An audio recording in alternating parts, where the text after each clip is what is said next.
আসসালামু আলাইকুম দর্শক, 2026 সালে জাতীয় সংসদ নির্বাচনে বিএনপি অংশগ্রহণ করতে পারবে না।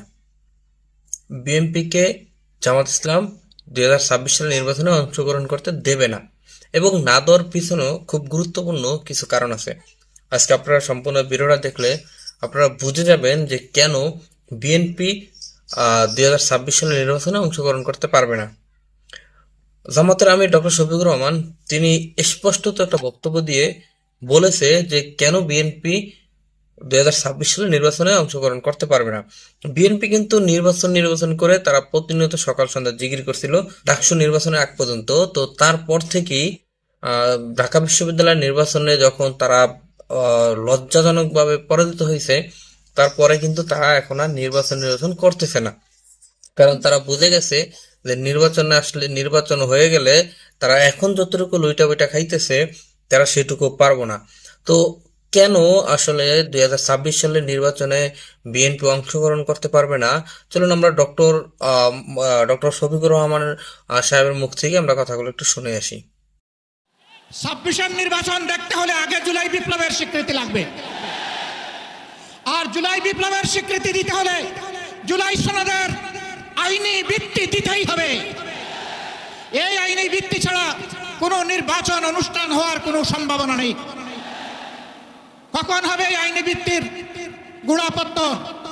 এদেশের মুক্তিকামী মানুষের কথা একটাই, জাতীয় সংসদ নির্বাচনের আগে গণভোট অনুষ্ঠিত হতে হবে। গণভোটের ব্যাপারে সকল দল একমত, তাহলে তারিখ নিয়ে এই বায়নাবাজি কেন? একমত হয়ে যখন স্বাক্ষর করেছি সবাই, তখন গণভোট আগে হওয়াই হচ্ছে যুক্তিযুক্ত। এর মধ্য দিয়ে আইনি ভিত্তির পাটাতন তৈরি হবে ইনশাআল্লাহ। দর্শক, আপনারা এখানে ডক্টর শফিকুর রহমানের সাহেবের মুখ থেকে কথাগুলো শুনলেন যে তিনি এখানে স্পষ্টত বলেছে যারা জুলাই মানবে না তারা 2026 সালের নির্বাচনে আসতে পারবে না। এখন জুলাই হচ্ছে বাংলাদেশের নতুন স্বাধীনতা বলা হয়। জুলাইয়ের মাধ্যমে শেখ হাসিনাকে একদম 17 বছরের স্বৈরাচার সরকারকে বিতাড়িত করছে বাংলাদেশ থেকে। এখন আপনি যদি সেই জুলাই না মানেন, তাহলে আপনি সেই শেখ হাসিনাকে মেনে নেওয়া, আর শেখ হাসিনা তো থাকা অবস্থায় 2029 সালে নির্বাচন হওয়ার কথা। শেখ হাসিনা যদি এই মুহূর্তে বাংলাদেশে থাকতো, রাষ্ট্রীয় ক্ষমতায় থাকতো, সরকার থাকতো, তাহলে কোনোভাবেই 26 সালে নির্বাচন হইতো না। তো সেই জায়গা থেকে আপনি যদি জুলাই না মানেন, আপনি যদি জুলাইকে অস্বীকার করেন, আপনার যদি শেখ হাসিনার যে পতন হয়েছে 5ই আগস্ট জুলাই মাসে, সেইটা যদি আপনি অস্বীকার করেন, সেটা যদি আপনি স্বীকৃতি না দেন, তাহলে তো আপনি কোনোভাবেই 26 সালের নির্বাচনকে আপনি মেনে নিতে পারবেন না। 26 সালের নির্বাচন হওয়ারই কথা না।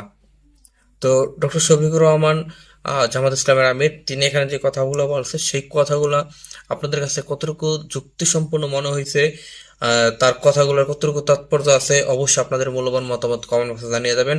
দর্শক, আজকের মতো ভিডিওটা এখানে শেষ করছি। দেখা হবে পরবর্তী অন্য কোনো ভিডিওতে। সে পর্যন্ত ভালো থাকবেন, সুস্থ থাকবেন। আল্লাহ হাফেজ।